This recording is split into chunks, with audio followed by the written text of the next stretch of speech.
friends! Welcome to Pyramid Knits. My name is Liz. I'm a knitter and a natural dyer, and I am coming to you from my house just outside of Taos, New Mexico in the southwestern United States. It is Sunday afternoon right now. I don't want to give too much away. I don't think this will go up for a couple days, but it's currently very sunny and beautiful outside and warm and springy and just windy as all get out.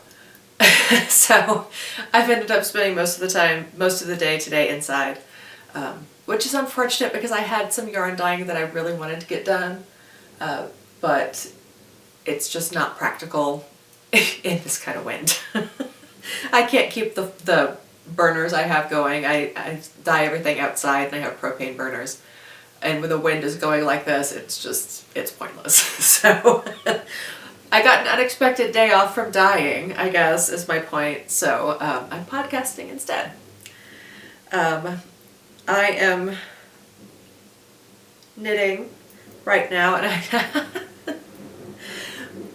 I knew this was going to be a bad idea. Already I was just like, wait, am I doing the right thing? I am doing the right thing. It's fine. I am knitting right now. I thought I would give it a try to knit and chat at the same time and see how that goes. We'll see how much information my brain can process at the same time. So, yeah, it's been about a month since I last talked with you all. I have made some progress. I was thinking about everything that I've done since the last time I recorded, and I was feeling a little disappointed in myself that I really didn't have that much to share, and that maybe I should just wait another week. But then I decided to clean my house and pick up all of my clutter, in which I found a whole bunch of crafty projects that I totally forgot about. That have just been piling up on my dining room table, honestly. So now they're also currently piled up on my dining room table, but piled up in categories so that I can show them to you. And then hopefully they will go somewhere that is not my table. Anyway, no super fancy beverages today. I've got ice water with a little squirt of lemon in there. That's been my jam lately. I don't know why. I'm feeling the spring vibes, I guess. And I want ice water. I do live in an earthship, which is a passive solar house. So I'll insert a picture of the outside of my house or an earthship or something. So that you guys can see what I'm talking about. But behind the camera, it's basically just like giant greenhouse windows. I live in a greenhouse is essentially what the deal is, which is great for growing things and seed starting. I've got my first 2 trays of seeds in the kitchen window, and you know, it's a greenhouse, so hey. I've got tomato plants that are bearing fruit in the other room that I cannot even keep up with. I'm gonna have to freeze some of the tomatoes. It's not enough to can anything, so that's my quick and dirty way to preserve a few tomatoes. Chop them in half, and then I line them on like a baking sheet or something, throw them in the freezer, and once they're frozen you can just toss them all in a Ziploc bag and put them in the freezer. As long as you're cooking the tomatoes, it doesn't matter if they're frozen. That's my super food preserving tip for the day. Super easy. You know, if you have a few tomatoes you're not going to get to that you bought at the store, you can do that, and you can just have a little stash of frozen tomatoes.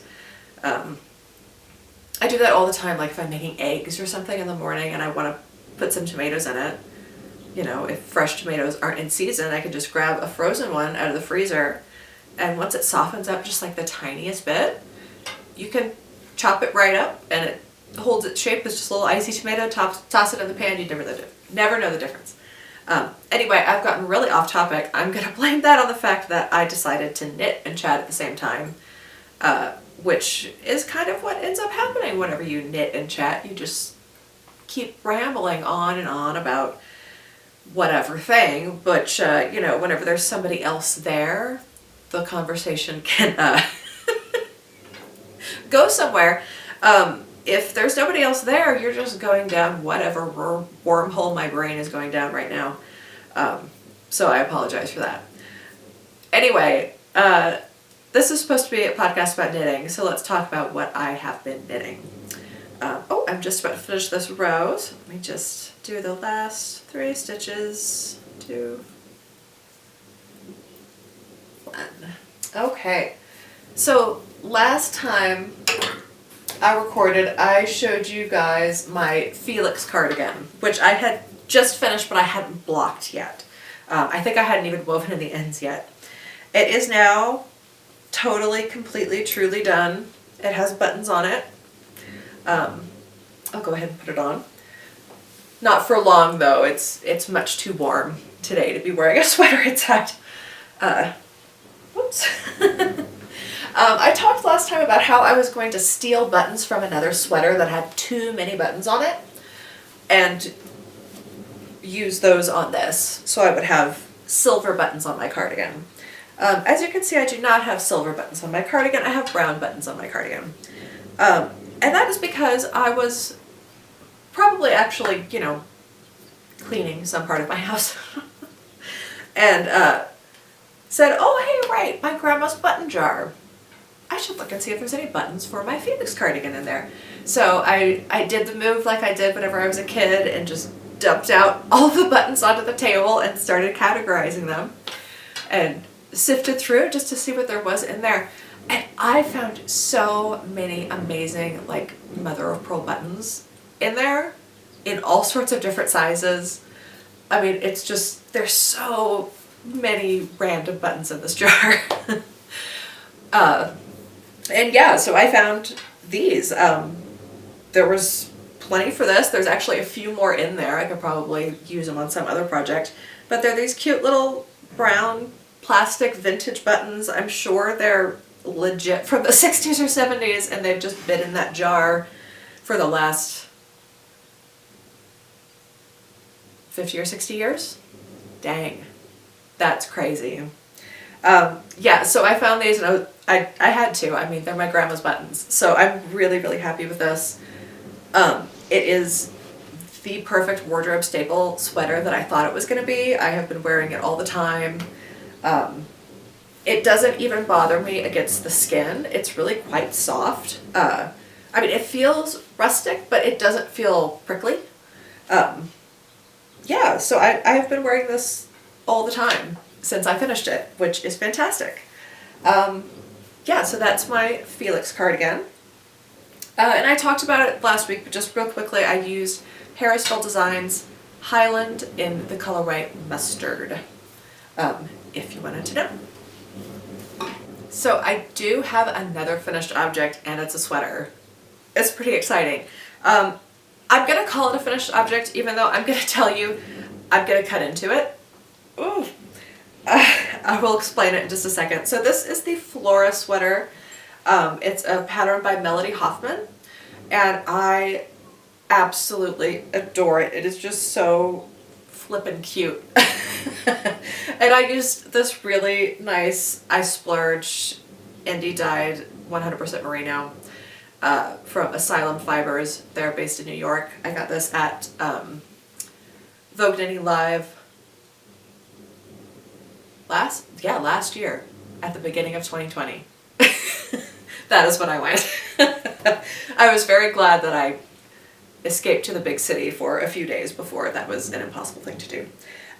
Anywho, yeah, so the sleeves fit great, the back fits great, the front does not fit so great. I have a large bust. That's just a fact. When I first started knitting, I put in either extra E's or short rows for my bust in almost every garment that I made. And because I thought I had to. And I ended up with a lot of garments that were too big or just fit weird. because I didn't really understand how ease works across the body. I was always thinking like, oh, this sweater is supposed to have 2 inches of ease, so I want 2 inches of ease everywhere.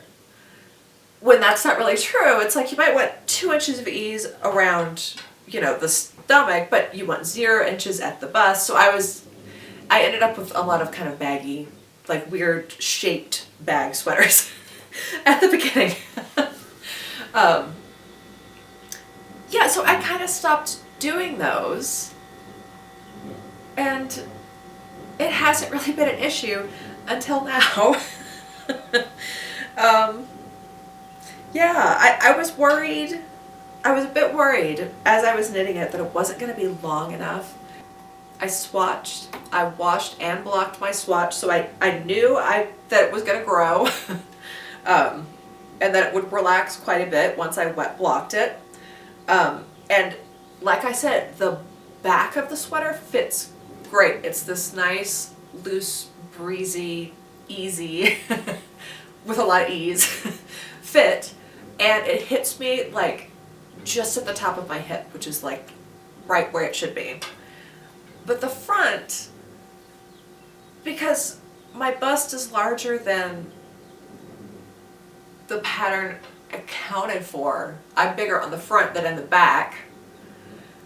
It's picking up the front of the hem, the front hem. So it's almost like it has a high-low hem because all of this extra fabric is going outward, so it has to come up from somewhere. And it's really quite dramatic. So it's like it's hitting right at the top of my hip on the back and like my belly button on the front. So I was a little worried before I wet blocked it that it wasn't going to be long enough at all in the first place. So I kind of went into blocking it knowing that maybe I'm going to have to cut this open, which I thought I would cut down at the bottom and just add length to the bottom of the sweater, which I could still do, but yeah, I just don't know. So after trying it on, what I'm thinking I need to do now is cut it across the bust and add in a short row section, which means I'm going to have to do a full repeat of the pattern, which, I mean, honestly, that's probably about 2 inches, and that is probably about what I need. So yeah, the danger of this is that I'm going to have to Kitchener across the bust. Do you think I could do it, y'all? And have it not just look absolutely terrible? I did do this once, not across the bust, but I showed it in an episode that I recorded last summer. I knit the Tegna sweater, which I think is Caitlin Hunter, and my dog chewed a hole in it, and it was out of single ply merino. He chewed a real big hole in it, like 3-inch hole, so I had to take out a big chunk of the sweater and re-knit it and then regraft it back onto itself. And I was able to regraft it. It was sort of towards the bottom of the stockinette, right before that lace part at the bottom, if you've seen that pattern. So it's not quite as noticeable. It's down further, you know. Having that line go right across the bust, it's going to have to be pretty bang on perfect. I have enough yarn still, so it's definitely doable, and I think I have to do it because otherwise I'm never going to wear this, and I don't want to never wear this because it's freaking beautiful, and it's soft, and it's cute, and I just want it to fit me right. And that's the whole point of knitting your own clothes, is you can make them fit you right, even if it is a huge pain in your ass. This thing is going to fit me. One day. One day it will. Yeah, so we'll see when I feel brave enough to do that. I will show you a whip, which begs to differ that I'll ever actually get around to this. I started knitting these socks like last summer. I've showed them to you multiple times at this point. They're still not done. the whole point with these was that I dyed the yarn, and I had the main color dyed already, which is the colorway Ocean Rider. Oh my god, my hair is like everywhere. Sorry. The colorway Ocean Rider in my sock base, and I had not dyed up the contrasting color yet, so I just knit a giant tube of the Ocean Rider, and then I cut into it and made it 2 socks, and I added the cuff, and I added the toes, and I showed, the last time I showed this, which I think was like 2 times ago maybe, I had to reknit one of the toes because I screwed it up. I screwed it up really bad. So I had to tear one toe back and reknit it, and then I finally broke into it to do the afterthought heel. And then I ran out of yarn. Of course, I dyed it, so I didn't actually run out of yarn. I just had to wind up another ball, so this got delayed yet again. And it's just one of those things that I just don't ever want to do the fiddly bits. I just want it to be nice and easy and efficient. And not that even cutting in for an afterthought heel is really that difficult. Once I did it the other day, I was like, why have I not done this? This took like less than 10 minutes. Just to thread the needles back in and cut it open, and I was like, okay, now I'm ready to knit my heel, which will take, you know, a half an hour until I ran out of yarn, and now it'll take another week. So so cutting into my knitting is something that is often gets procrastinated, let's say. Yeah, fixing that tegna that my dog chewed the hole in, I think that took me about a year to like really get the courage to cut it open and then finally do it and finish the Kitchener. When it was, God, I think it was like 300 stitches around or something, because that pattern has a lot of positive ease, which I love it and it's super flattering, but it's a lot of stitches. Yeah. In other knitting whips, I have the one that I was just working on whenever I joined you guys, or you joined me, whichever way you want to look at it. And I just cast this on this morning.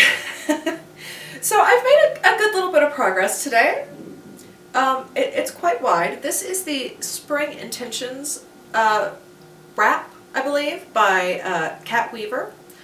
And she is doing a knit along with this. The pattern, first part of the pattern, just released yesterday, which was the Spring Equinox. And it's the Spring Intentions shawl or wrap. And it's going to be all a series of textured stitches, color blocking, very much based in like a mindfulness practice. So far, right on. It's definitely grooving with me. I keep wanting to just knit a little bit more, which, you know, sometimes that's the thing about these simple type of patterns. It started off with a seed stitch border, and I mean, you know, it's knit and purl back and forth, which a lot of people really hate doing, but I don't really mind it, and I love seed stitch. It's just, ooh, I'm all about textured stitches. So seed stitch really is one of my favorites. It takes a little bit more time, but I love it so much. I am knitting this in my own hand-spun, and this is the first time I have knit with my hand-spun. It's the first time I've knit with hand-spun, which isn't entirely true. I did make a hat out of some hand-spun, but I am not even going to count it because it was a horrible experience. It was much worsely spun yarn. I picked way too tight of a gauge, and the yarn was just like way too all over the place, and I'm just pretending like that never happened because it was a traumatic event. So this is my first good hand-spun, and yeah, it's really fun so far. Oh my goodness, I'm really enjoying it, and I'm getting to know the yarns This darker color is Blue-Faced Leicester, and this lighter color is Masham. And I can really, really feel the difference. The BFL is much coarser, much pricklier, and the Masham is much, much softer. And, you know, these are things that I'm learning as a beginning spinner. Was it the way that I spun the yarn? That it feels so much coarser because I spun the BFL with a much tighter spin, right? I did it on a higher ratio for the spin and for the ply on the highest one, and the Masham I did on the middle one, which I was doing just to kind of explore and see what the different yarns would be like, and I can definitely feel the difference. The BFL feels much much tighter, much firmer. You can almost just kind of feel the energy that's like wound up in it, you know? And the Masham feels much more relaxed. Just, yeah, the characteristic is totally different. And I don't know how much that is the difference of the fiber and how much that is the difference of my spinning. But it's really interesting to notice that, and that is also part of the whole thing of this Spring Intentions wrap, is that it's a mindful practice as you're doing it. So yes, I'm definitely digging on this. Yeah, and it turned out kind of wide. I went up a needle size from what she recommended because I am not using the recommended yarn. I am using Hand-spun, and I worked it out. It worked out to about, I think, 13 wraps an inch, which I think puts me around like a sport to a DK. So she recommended a size 4 US 4 needle. I went up to a 5 US 5, which is a 3.75 millimeter. Again, I don't know why I can't remember that. I apologize. Some kind of American indoctrination that makes it impossible to remember millimeters. Anyway. Yeah, and I also, cast on 1 repeats less of stitches going across, because I figured going up, you know, it's going to make it a little bit bigger. But this also seems like kind of super wide. And I don't think I really care. It'll be nice, and it'll be giant, and it'll be wide. And if I run out of yarn, I spin more yarn. And that's the whole point of this project, is that I'm making it. If only I had processed the fleece, you know. But alas, I bought top off the internet. Anyway, Spring Intentions wrap, very much loving it, very, very into it. Yes.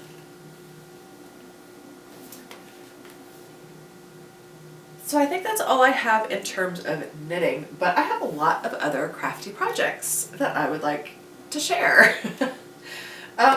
So I got up to a crazy thing the other day, I don't know, over the last few weeks, where I cleaned part of my house. This is kind of a theme here.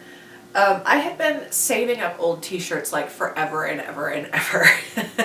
And they were taking up an entire big drawer of just like old t-shirts and old clothes that had rips in them, they didn't fit anymore, whatever. And I had been saving with the intention of one day making a rag rug. One day. And then I finally decided I need to reclaim my drawer. I need storage space. That means this rag rug is getting made. So everything got dumped out onto the floor. It destroyed my house for several weeks. It's still not totally, it's moved from one part to another part of the house. As the process is evolving. So at this point, I'll show you what I have so far, is living in this box, my super fancy project box. I have processed a whole bunch of t-shirts into t-shirt yarn and made balls of t-shirt yarn in all sorts of different colors. And I've started my braid. So this is my ball of a braid. And it's getting there. It's getting pretty long. And this is seriously like so much fun to do. I don't know why. It's really quite addictive. Until you get caught up in some other project that's addictive, and then this just sits on your dining room table for 2 weeks. Anyway, so my theory with this, I also have like a duvet cover that got torn by a dog. I have a lot of things that got torn by dogs that are going into this. And so I'm using one strand on my braid, one strand from the duvets. There's two, plural, two duvets that were destroyed by dogs. One is just a solid gray, and then one was this crazy like black and white mandala design with like elephants on it and stuff. So it comes through just looking like these cool little pops of paisley or pops of polka dots, and you can see the fabric that it's coming from. So I'm holding those two double together to have one strand that's woven, and then I have the other two strands I'm doing from t-shirts, so then I have two strands that are knit. So I'm hoping that that'll give this a little bit more stability. It does, you know, it still has quite a bit of stretch to it, but I'm hoping that that woven thread going through will make it not get, you know, so out of shape, and it can hold its shape a little bit better. I hope so. I'm kind of to the point where I want to try and start sewing this. I'm a little nervous. The tutorial I watched said to just run it through your sewing machine, but it feels really thick to me. If anybody else out there has ever done a project like this, let me know what you did and how it worked out. Because I'm a little concerned that I might need to like sew this whole rug by hand. Yeah, so what do y'all think about that? Yeah. I also have a huge pile of t-shirts that I have yet to process into little t-shirt yarn balls. Yeah, and I was looking in my dresser the other day, another area of my house that needs some cleaning, and I know as soon as I finish processing all of these old t-shirts and getting them into t-shirt yarn balls for this, I'm going to clean out my dresser and it's going to start all over again. And I'm just going to have another huge pile. It's going to take over another drawer for another 5 years until I braid all of this and make a rug. I'm going to end up having to make 2. My whole house is going to be rag rugs because I can't throw away a t-shirt. It just feels so wasteful. So I'm reusing fabric that otherwise would go into a landfill, so I'm super, super excited about that. I also have some sewing projects. I can't remember if I've talked about this on the podcast. I've definitely talked about it to the camera, but I don't know if it made it in. One of my projects this winter has been to learn how to sew better. It's not something I did when I was growing up, and like in my 20s, I literally like took a how to sew class, like a 6-week course or something, which helped. Like, I had never touched a sewing machine before in my life before that moment, so that did help a lot.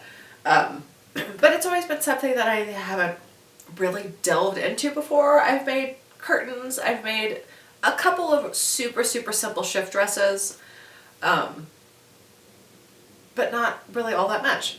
So that's been one of my goals this winter.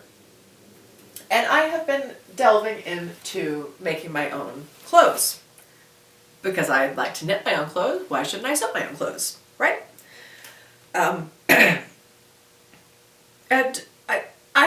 the intention of, like, as things in my closet wear out, don't fit, get chewed on by a dog, then I can replace them with something that I've made.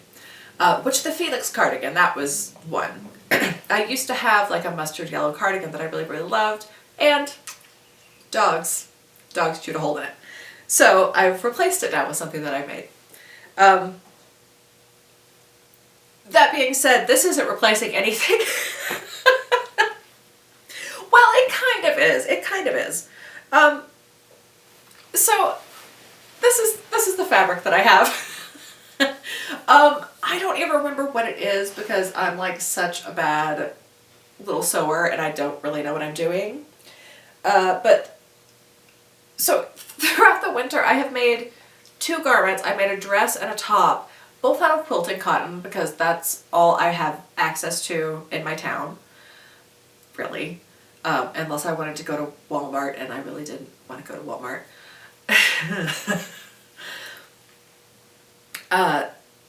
And they just didn't turn out very well at all.